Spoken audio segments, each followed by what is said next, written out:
What is going on, YouTube? It's your boy Dollar Mike back at it again with another video. Today we're actually doing another portfolio update video, but not the full portfolio, just the dividends we're talking about today. The dividends for the month of May. So I'm not going to waste any time in this video. The first thing we're going to do is actually go to trackmydividends.com so you guys can see how the dividend portfolio is actually going as a whole. And then we're going to go on over to my Robinhood and we'll talk about the 10 different paychecks. I believe it's 10 this month. 10 different paychecks that I received from Robinhood in the form of dividends that are all getting reinvested back into Robinhood to make me even more money through the process of drip. So let's see it, let's get into it, let's talk about it, let's start the video, let's go.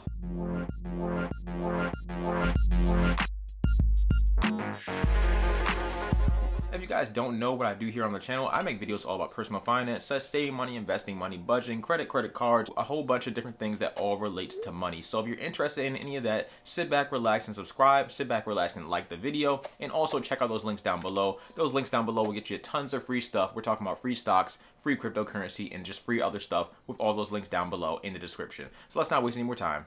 Let's begin. So I normally don't do this first in the video, but in this situation, we're going to try something a little different. I'm going to try it out first. Regardless, I'm actually going to go on over to trackyourdividends.com. That'll show me my full dividend portfolio. It'll show you guys how much money I'm making in dividends yearly right now without me adding any more money. And then we'll actually jump into the Robinhood portfolio. So let's actually go on over to Safari, open up the Safari app, and we can see right here that from Robinhood right now, I'm making about $564 every single year in dividends guaranteed if I don't add any more money today. And if we go on over to my summary of not all my portfolios, but a lot of my portfolios, we can see that I'm making roughly $726 in dividends every single year without me adding any more money currently. So good stuff there. I definitely want to get the Robinhood portfolio up to about $1,000 in annual income. And then that's kind of the goal for this year. And then we'll see what happens after that. So let's actually jump on over to Robinhood and see what dividends I got paid this month, and if you're interested in them. Here we are on the Robinhood app. I'm going to scroll down a little bit, go to my dividends, and see what we're talking about for the month of May. Let's scroll down, and we can see the first dividend on the list was AT&T on May 3rd of 2021. On May 3rd of 2021, I was paid $9.81 from AT&T for holding about 19 shares, roughly. As you guys may or may not know, I actually sold my full position on AT&T due to the whole merger that's going on. They're actually cutting their dividend by about 50%, and honestly, I can put my money somewhere else and get a solid dividend versus having it sit in AT&T and earn me a lot less money than what it normally earns me, which is about that. If I add more, then it'll be more, but if I don't, then it just won't. Either way, if you guys haven't seen that AT&T video, make sure you check that video out because it explains everything that's going on with the whole merger. I think it's a great thing for AT&T to do something like that, to have the whole merger going on and everything like that. In the long term, it'll probably be really great for AT&T, and I hope they can get that dividend back up to around 6-7%. That'd be great. But for the time being, I'm out of AT&T. I don't hold any more AT&T shares currently. So if you want to sell it, you can do whatever you want. But I personally don't have any more. And that's kind of all I have to say on that. So $9.81 on May 3rd. Let's move on to the next one. The next stock up on the list is ticker symbol LOW. This was on May 5th of 2021 for 78 cents. And this stock is Lowe's. So as you guys saw, I have a little bit over one share of Lowe's. I do plan on buying more Lowe's.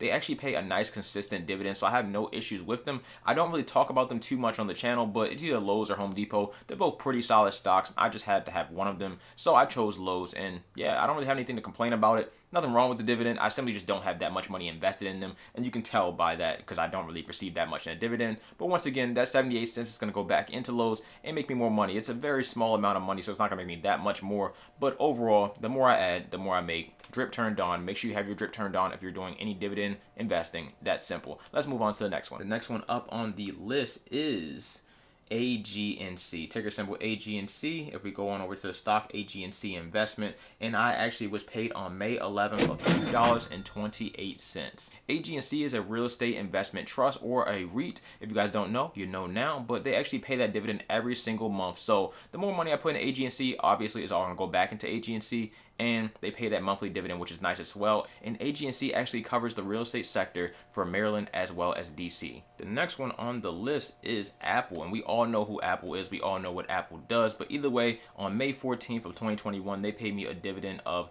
$1.71. If we go ahead and click on Apple, that's for holding about 7.75 shares, and that was about 22 cents per share. Shouldn't have to spend too much time on this one. Apple's a solid company. I honestly believe Apple will be around for just about forever. If not, if they're not around forever, they'll be around for, I hope, my whole lifetime. So that'd be pretty solid stuff. They don't pay a huge dividend, but it's okay. There's nothing wrong with that. It's a nice consistent dividend. They also offer great growth in the company. So I really have no issue with holding Apple stocks, Apple shares, and them actually paying me a dividend. It's just icing on the cake. So what do we have past Apple? Past Apple, we have ticker symbol MAIN, Main, or Main Street Capital. They paid me $2.45 on May 14th. If we open that up, that's for holding roughly 12 shares, and that's about 20 cents per share, aka $2.45. Main Street Capital, or ticker symbol Main, also pays out that solid monthly dividend if you put a lot of money towards it. Either way, they're basically a Houston-based investment firm. They simply hand out loans to smaller companies to basically turn them into bigger companies, and they make their money through interest. So if you need a loan, you have a business and you need a loan through Main Street Capital or anywhere else, then you can go to Main Street Capital, get that loan, and then use that loan for your business, and boom, Main Street Capital, that's how they make their money, through interest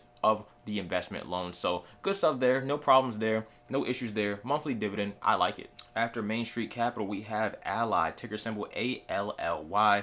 If you guys don't know what Ally is, it's actually Ally Bank. I love Ally Bank, I use it. But on May 14th of 2021, they paid me a nice dividend of $1.76, and that's for holding about 9.27 shares, aka about 19 cents per share. I only have a couple of banking stocks on my portfolio right now. I believe Ally is one of them. JP Morgan Chase is another one. I did have a Bank of America, and I know it's Wells Fargo. I never had Wells Fargo, but I know it's also a solid dividend paying banking stock if you want to actually go and buy that. But either way, we're talking about Ally here. I have no issues with Ally. I'm a big fan of Ally. I actually use Ally Bank, or I used it at least for my car loan. When I had a car loan, I used Ally Bank for actually one of my bank accounts, and I also used their savings accounts, and I plan to use them for other stuff in the future. I might even try Ally Invest. If you guys are interested in Ally Invest, then drop it down below. But basically, Ally has you covered in every single banking need or any banking aspect or money aspect of life. Ally can basically do it all and cover you in every single aspect of it. So overall, if you're looking for an all-in-one online banking experience, then Ally is probably it. They don't pay me to say that, but it's cool stuff. I have no issues with them. I really do like them. They have great customer service. Solid. I definitely be investing more. Like most of these stocks on here, I'll be investing more, except for that AT&T. So we'll see how AT&T plays out. But yeah, Ally, solid stuff. Let's actually move on to the next stock. The next stock on this list is ticker symbol O. I was paid on $2.61 on May 14th. Another May 14th stock, and that's actually Realty Income, another real estate stock or real estate investment trust, or REIT as you may know now. And I had about 11 shares when they paid me that $2.61, and that's about 23 or 24 cents per share. Realty Income is probably one of the best monthly dividend stocks that you can grab when it comes to real estate in general. Yes, another real estate one. I love my real estate stocks. They basically own the buildings of a whole bunch of different retail stores. So we got Walgreens on here. We got Dollar General, which Dollar General is doing so well, and I might actually start investing in it. I'm not entirely sure. We got Home Depot. We got Ulta Beauty. We got Lifetime Fitness. We got, I don't even know what that is, but Walmart. They own all these different buildings. They receive rent from these different buildings every single month, and some of that obviously goes back to you in the form of a dividend every single month. You really can't go wrong with investing in Realty Income. Like I said before, it's one of the best monthly dividend stocks, and they put it on their actual website because they know that's to be true. So I like it. Good stuff there. Realty Income, actually I love it. So definitely buy some Realty Income.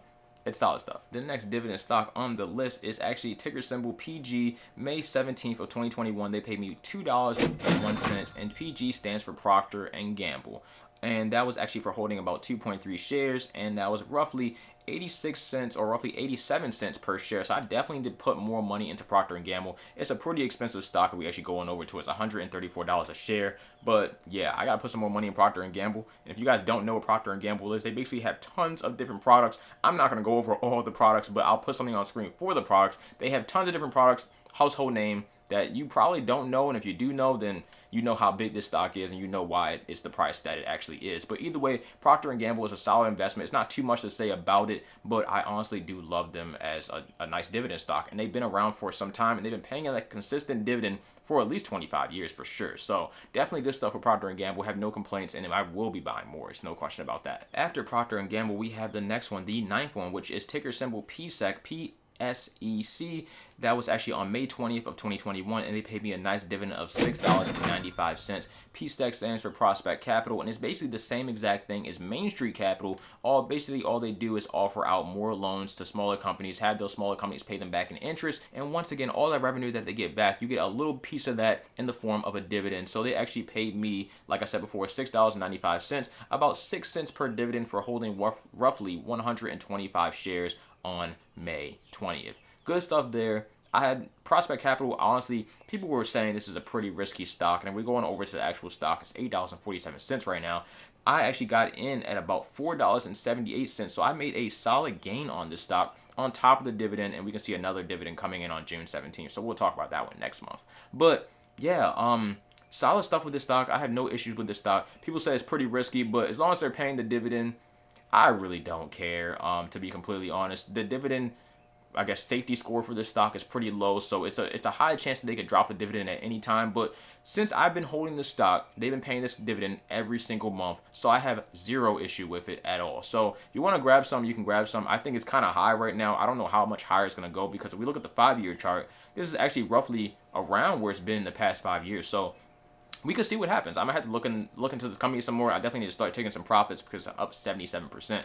But that's besides the point. We're here for the dividends. Either way, yeah. And here we go. The last stock I'm going to talk about today, the last stock on this list today, the 10th stock on this list today is SPHD, ticker symbol SPHD. And then we go in. This is actually $1.17 on May 28th. If we go in, SPHD stands for Power Shares S&P 500 High Dividend Low Volatility ETF. So basically, that's all this stock actually is. It's just an ETF. All SPHD really is, or an ETF really is, it's just a group of different stocks all put together that have a high dividend and a low volatility. So they pay a high dividend and they have very low risk, or the lowest you can kind of get it to be put into this type of ETF. Either way, like I said before, 10 shares, about 11 cents per share, and that's a $1.17 total amount on May 28th. Solid stuff, and I'll actually get that reinvested. It hasn't been reinvested yet. It'll be reinvested probably Tuesday, because I believe Monday is a holiday. So probably Tuesday, because I'm recording this on a Saturday. This will get reinvested back into SPHD, and that'll be that. I haven't actually bought any more SPHD because they actually recently cut their dividend by about 25%. So I'm honestly just holding what I got right now and just letting it ride. If they increase the dividend back up, then I'll start reinvesting back into it. So all in all, for this month, we made $31.53 in dividends. Pretty solid stuff. I want more. We can get more. I'm going to be investing more money into these dividend stocks, into these dividend plays, and we can get there. We got to hit $1,000 by the end of this year. $1,000 in annual income from dividends. That's what I'm trying to do. We're going to make it. So either way, that's kind of it. That's all I kind of got for this video today. So if you enjoyed this video and want to see more dividend-like videos, then make sure you hit that like button. If you want to see more videos in general, then hit that subscribe button. And check out those links down below, because those links down below will get you tons of free stocks that'll actually go into your dividend portfolio if you want to start one yourself, or just free stocks in general that you can just, make money off of. That's simple. So yeah, that's kind of it. Thank you for watching. As always, I'm out. Take care of yourselves. Dollar Mike. Peace.